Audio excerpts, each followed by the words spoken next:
Welcome to the Old Time Radio Westerns. I'm your host, Andrew Rhynes, and I'm excited to bring you another episode absolutely free. This is one of over 80 episodes released monthly for your enjoyment. Now, let's get into this episode.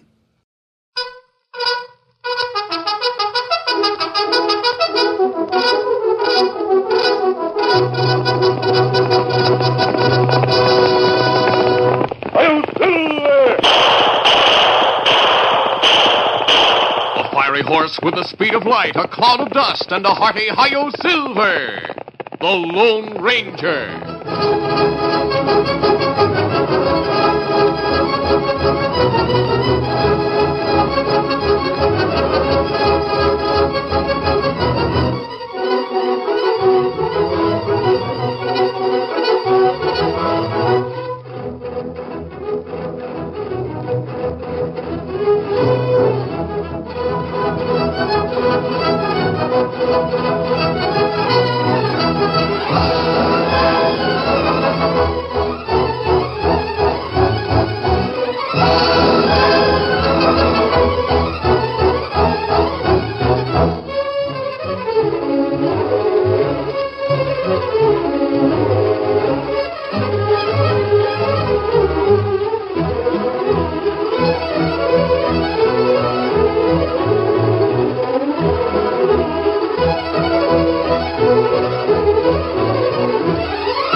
His faithful Indian companion Tonto, the daring and resourceful masked rider of the plains, led the fight for law and order in the early western United States. Nowhere in the pages of history can one find a greater champion of justice. Return with us now to those thrilling days of yesteryear. From out of the past come the thundering hoofbeats of the great horse Silver. The Lone Ranger rides again. Come on, Silver. Let's go, big fellow. Hi-yo, Silver! Away!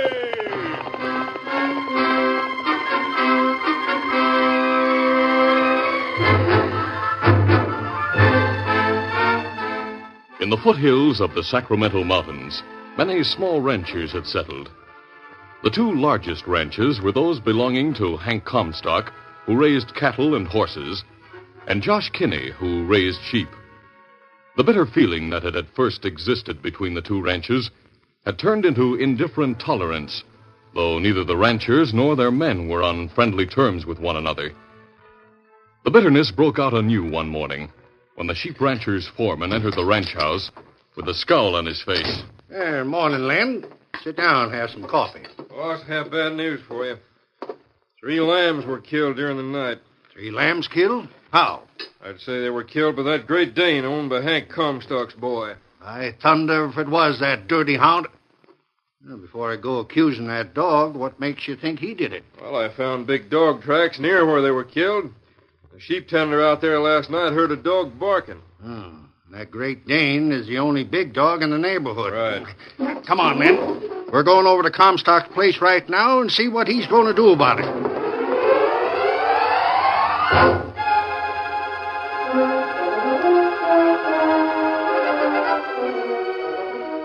Meantime, Hank Comstock was at breakfast with his wife and 10-year-old boy, Lee.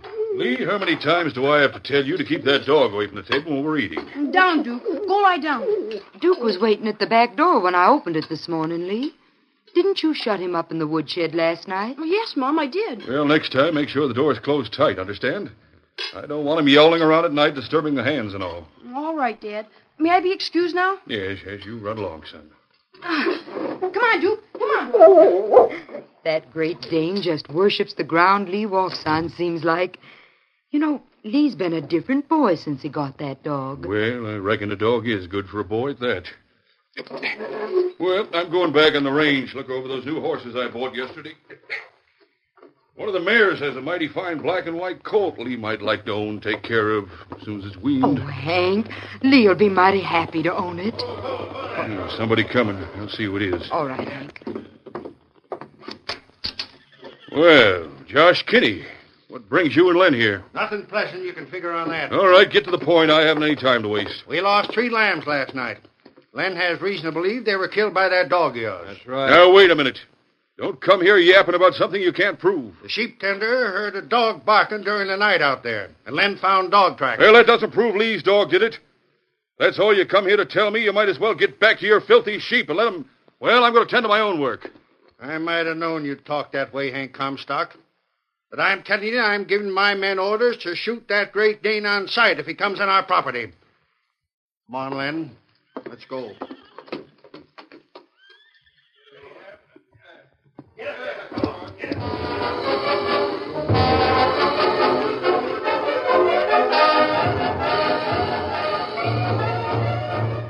After the 2 sheepmen had left, Hank called Lee into the house.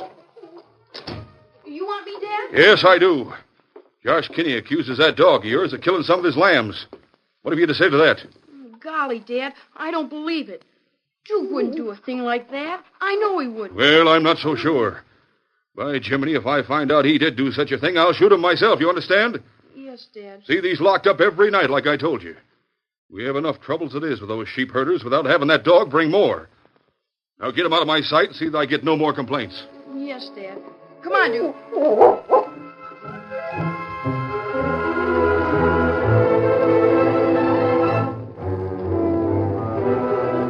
Lee left the house with his dog and walked down to the ranch gate out by the trail. He sat on a boulder and scuffed his foot in the dirt as he stroked Duke's smooth coat. Suddenly, the dog growled and barked as 2 horsemen approached. Golly, masked man and an Indian. That's a fine dog you have there, son. Well, I think so, mister. Are you outlaws? No, we're not outlaws. But you wear a mask. That's so real outlaws can't recognize me when I help capture them. Oh, look. Duke is wagging his tail as if he likes you. Easy, steady, fella. Perhaps he knows I like dogs. Here, Duke. He really does like you, mister. Funny, though. He doesn't like everybody he meets. I think dogs have a way of knowing people who like them. What's your name, son? Lee Comstock. I live in there. I've heard of your father. Dad is angry because the sheepman told him Duke killed some lambs last night. But I know he didn't. I see. Was he out last night, Lee? Well, he did get out of the shed where I keep him. But I'm sure Duke wouldn't kill lambs. The best way to be sure, Lee, is to make certain Duke can't get out at night. Then no one can accuse him. That's right. Is it because of what was said about your dog that caused you to sit there looking so sad just now? Well, mostly I was thinking about something else. Mom told me just a while ago that Dad was going to give me a black and white colt he bought with some other horses yesterday. Now maybe he'll change his mind. I hope not, Lee. I saw that colt yesterday. Gosh, he's a beauty. I reckon he'd grow up to be almost as nice looking as your horse or the Indians. Why, of course. Well, we'll say goodbye now, Lee. Perhaps we'll see you again sometime. Goodbye, mister. Goodbye, Indian. Adios, fella. Come on, Phil. Get him up, Scout.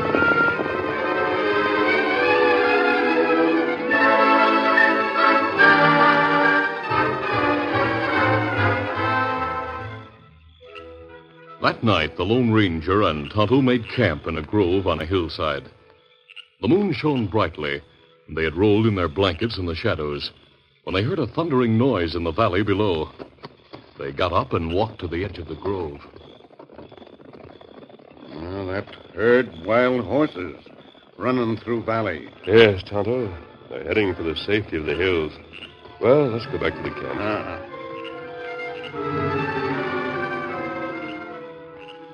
The 2 men once more rolled in their blankets. But only about an hour later, they were again aroused by distant shots. Hear those shots, Tonto? Me hear 'em. We'll saddle the horses and go investigate. Quickly, they saddled Silver and Scout, then started out in the direction from which the shots had seemed to come. Come on, Silver. Come up, Scout. As they rounded a bend in the trail, Tonto's keen eye saw a figure lying beside the trail. As they approached, they heard a dog whine. That dog beside trail. Oh, Silver. Oh, easy, Silver. big feller. Tonto, it's Duke, the Great Dane that belongs to Lee Comstock. Him get flesh wound from bullet. Me fix it.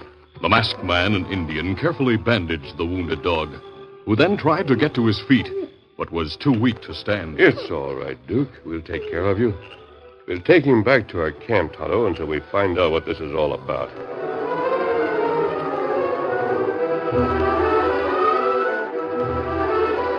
The following morning, Tonto went to town for supplies. When he returned at noon, he brought news. Oh, Scout, fella. Easy, Scout. Easy, fella. Did you hear anything about the dog, Tonto? Them say sheep herder see dog near flock. Him shoot, but dog get way. Then him hear bleating. When him go look, him find another lamb killed. But we know Duke couldn't have done that. That right. And me hear something else, Kimasabi. Oh? Well, during night, some of Comstock's new horses stolen. Thieves driving down valley where wild herd leave plenty tracks, so them get way. That was smart. But Comstock blame sheepmen. Him say them steal horses 'cause them think dog kill sheep. The situation is getting tense between Kinney and Comstock. Others may be drawn into a range war. That's right. We'll investigate. I'd like to find out who stole those horses, and also who or what killed those lambs.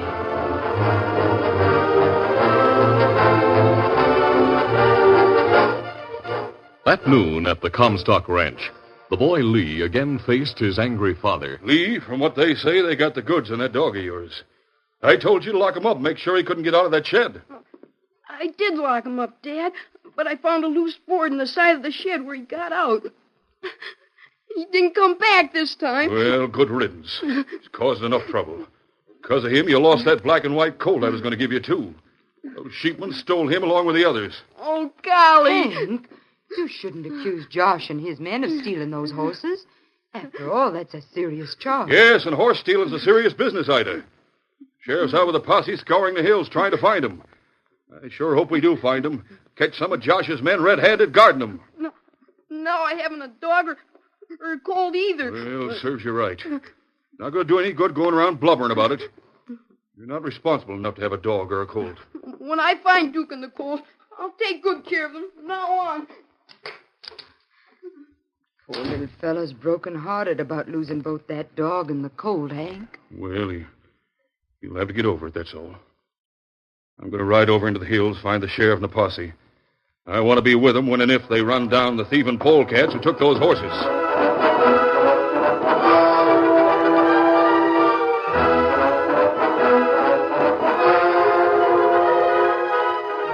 That afternoon, the boy Lee left the ranch house and headed for the hills. He was determined to find both his dog and the colt, which would have meant so much to him. After a time, he left the hot, dusty trail and climbed up the hillside, gradually going further into the wild foothills. Here, Duke! Here, boy! He must be around here someplace. I just know he is. Here, Duke!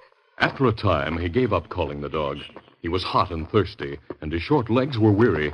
Finally, he reached the top of a rocky ridge and sat down to rest on a log. I just can't go any further. I can't.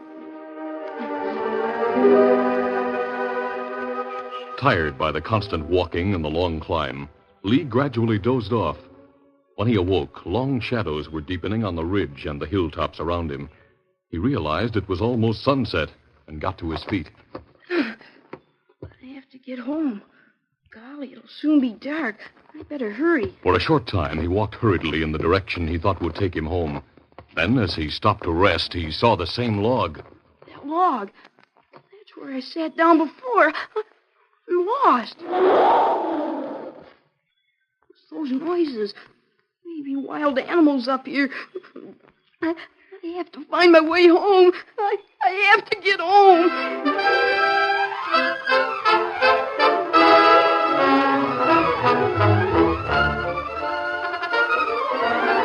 The curtain falls on the first act of our Lone Ranger adventure. Before the next exciting scenes, please permit us to pause for just a few moments.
Now to continue.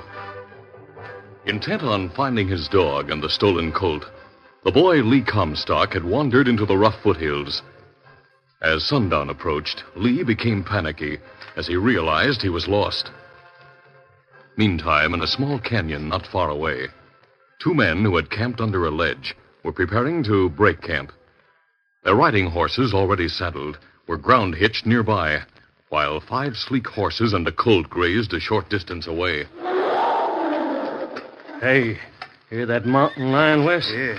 We better keep a close watch driving those horses toward the border tonight. He's not going to bother us when we're on the move, Al. Don't forget, he may be the same one that started the trouble between Comstock and Kenny over that dog. Yeah. I reckon we're the only ones who know the dog actually chased that mountain lion away from those sheep.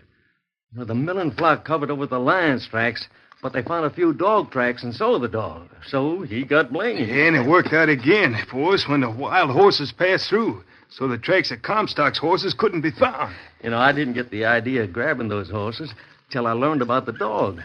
I decided we could wait till those wild horses pass through the valley like they do so often, then steal Comstock's prize horses and let the sheepmen get the blame. You think they will get blamed? Sure. Comstock will think they did it to get back at him for protecting his dog. Yeah, those horses will bring a big price. As soon as the moon comes up, we'll start moving them. The Lone Ranger and Tonto had gone in the direction of the foothills in hopes of picking up the trail of the horse thieves. The herd of wild horses that roamed the territory complicated matters, since the masked man and Indian had no particular marked trail to follow. Finally, at the base of a ridge, the two men pulled to a stop. Who's down? Steady, big fella. Well, Tonto, so far we haven't had much success. No. Horse thieves have plenty good start, Kimasabi. True. But the logical thing would be for them to hide the stolen horses during the daytime and move on at night. That's why I hope to find them in these foothills. It isn't long until sundown. I suggest you go down about a mile and ride back along the ridge from there. I'll take this trail up the ridge here and ride to meet you. Look in the canyons for the horses. Get him up, Scout. Come on, Silver. When he reached the top of the ridge, the Lone Ranger stopped and dismounted. Oh, Silver. Oh, easy, steady, big fella. Leaving Silver ground hitched, the masked man walked toward a cliff edge to look into the canyons below. He passed alongside a rocky peak, the sides of which were covered with jagged formations and ledges.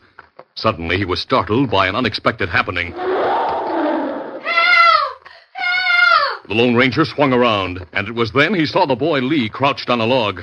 A short distance away, a tawny mountain lion stood on a ledge ready to spring. Lee, don't move! The Lone Ranger's quick shot had slightly wounded the mountain lion, which turned in fury to face the approaching man. The Lone Ranger moved in for the kill. His eyes were focused on the infuriated animal on the ledge. When his foot struck an exposed root, he lost his footing on the sliding shale and crashed to the ground. Get up! Look out, mister! But a glancing blow from a jutting rock had momentarily stunned the masked man, and he lay without moving. The valiant horse Silver had heard the snarling and saw his master fall. As the mountain lion crouched for a spring, the intelligent stallion started forward at a gallop. Just as the animal leaped to the ground, Silver galloped between him and the Lone Ranger. The great stallion reared and took the offensive by slashing at the lion with his front hooves. The boy Lee watched in wide-eyed fear as Silver battled the infuriated beast. Silver met every snarling attack with flailing hooves and squeals of anger. The Lone Ranger's mind cleared as the stomping and the noise of the furious battle resounded through the hills. Silver, fighting the mountain lion. Getting hurriedly to his feet, the masked man picked up his guns, then moved over beside the boy Lee. He waited a chance to use his guns, but feared to risk hitting Silver. Finally, with a loud squeal of rage, Silver reared high, then brought his sledge-like forefeet pounding down toward the snarling yellow beast. It was then that the Lone Ranger fired. Silver! Good work, boy. Golly, Silver saved you from a lion, mister. Yes, I know. The lion would have killed me, maybe, if you hadn't come. What are you doing up here in the mountains? Well, I was hunting for my dog and my black and white colt, and then I got lost. Your dog is all right, Lee. Tonto and I found him slightly wounded. He's at our camp. Oh, golly! But if they know he's found, they'll shoot Duke because of the lambs. I don't think so, Lee. Oh, here comes Tonto. Oh, Scout, help, fella. Easy, Scout. Easy, fella. Kimasabi, me hear big fight of animals. You all right? Yes, Tonto. Silver fought that mountain lion to save my life. That good. And Kimasabi. Yes? Me see 2 men in small canyon back yonder. Me see 5 horses and colt with them. Was it a black and white colt? But why this boy up here? Briefly, Lee told Tonto about coming to search for his dog and the colt. Then the Lone Ranger spoke. Well, it's still not enough to see. I'll take Leon Silver with me, and we'll ride back to where you saw those horses and men. Let's go.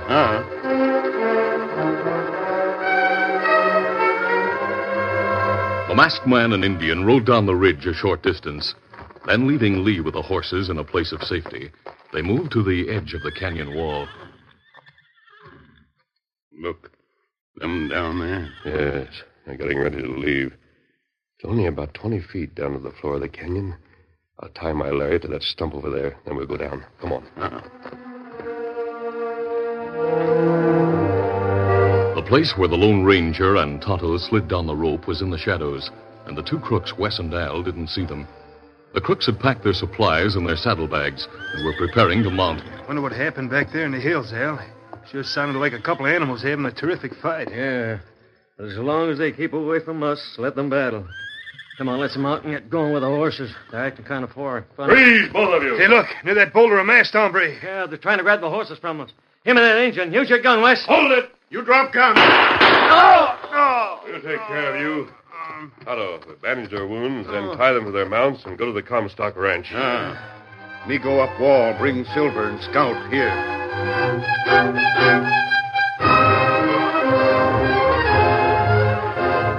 A short time later, Tonto and Lee arrived at the place in the canyon where the Lone Ranger was guarding the 2 wounded crooks. Then, driving the stolen horses before them, the masked man and Indian started with the boy and the crooks along the canyon in the direction of the Comstock Ranch. Before long, they left the foothills and moved along the main trail. There was still enough twilight for them to see. As they rounded a bend, they saw a group of horsemen approaching. Look, horsemen coming. Maybe a posse. Gosh, I think I see Dad with the sheriff. Dad! Dad! We found the horses! Easy, Scout. As the 2 groups met, they stopped. Here, I'll help you, Lee. The sheriff and his men held guns as the sheriff asked, Who's that masked man? That Indian. They must have helped steal the horses. Oh, wait a minute, Sheriff. The masked man and the Indian aren't crooks at all. They saved my life and caught the 2 men who had stolen Dad's horses. Son, I heard from one of my men that you were missing. That's why we were heading back to the foothills. How come you went up there like you did? The boy went to search for his dog and for the colt, Mr. Comstock. Well, that dog has a bullet waiting for him when he does come back. The dog didn't kill Kinney's sheep. We're not taking the word of a masked man on that, mister. Kinney's men saw that dog and even fired at him last night. But he got away. What's more, you haven't explained that mask. Use your common sense, Sheriff. Why would we tie these crooks and bring them and the stolen horses back here if we wanted to get away? Well, that's right. But just what's this all about, anyway? Let me tell you, Dad. Lee told in detail what had happened. The men listened intently as he described the fight between Silver and the mountain lion and how the Lone Ranger and Tonto went down into the canyon to capture the thieves. He finished by saying, And the lion would have killed me, Dad, if the masked man hadn't come along. And he has Duke at his camp. He says most likely the lion killed the sheep. By thunder, mister, in spite of your mask, I'm thankful to you for saving my boy. Hold on, Hank. We can prove the boy's story by backtracking to where they left the dead lion. But it doesn't clear that Great Dane of killing Josh's lamb. Sheriff, didn't the sheepmen see the dog and fire at him last night before any lambs were killed? That's right. They missed him, and he went back later. No. The dog was wounded, and we found him unable to walk. We took him to our camp and attended to his wound. The dog is still there. Well, then he couldn't have done the killing that took place later. That's right. All the killings must have been done by the mountain lion. He, in turn, attracted the dog to the scene. By Jiminy, I reckon you're right, mister. That does put Duke in the clear. See? I told you Duke wasn't to blame. Well, I'll be doggone. Sheriff, the masked man and Indian are friends, and you ought to be glad they caught the horse thieves. I am, because I got my colt back. If Dad will let me have him. Why, of course, son. And we'll ask the masked man where to pick up your dog, Duke, too. I reckon Duke will sort of know I misunderstood him. Tonto will now take a shortcut to our campsite and get Duke. We'll leave him at your ranch as we pass by, Mr. Comstock. He'll be there by the time you reach home. Gosh, mister, if it hadn't been for you and Tonto, everything would have been just awful. We're glad we could help, Lee. Take good care of Duke and the colt. Someday we'll stop by to see you again. Josh Kinney is sure going to have to apologize for the way he acted. And the way he blamed Lee's dog for what happened. Oh, Mr. Comstock, you're forgetting that you accused Josh Kinney and his men of stealing your horses. I'd say you have some apologizing to do, too. Well, he's got you there, Hank. Well, I reckon the best thing is for Josh and me to get together and forget the whole thing. That's what I hoped you'd say. I'm sure you'll both take care not to be hasty in your accusations again. Being friendly will help both of you to prosper. Well, adios, Lee. Adios, everybody. Bye. Steady, big fella. Adios. Come on, Silver. Get him up, Sprout. Hey, wait. About that mask. I wanted to find Look, out. Sheriff, here. He said you'd know what the mask meant if I showed you this silver bullet he gave me. Silver bullet? Why should... Say, he said, come on, Silver. And the Indian's name was Tonto, and then that white stallion and all. Sure, now I know. You know what? That he's the Lone Ranger.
This is a feature of the Lone Ranger Incorporated, created by George W. Trendle, produced by Trendle Campbell Muir Incorporated, directed by Charles D. Livingston, and edited by Fran Striker. The part of the Lone Ranger is played by Brace Beemer.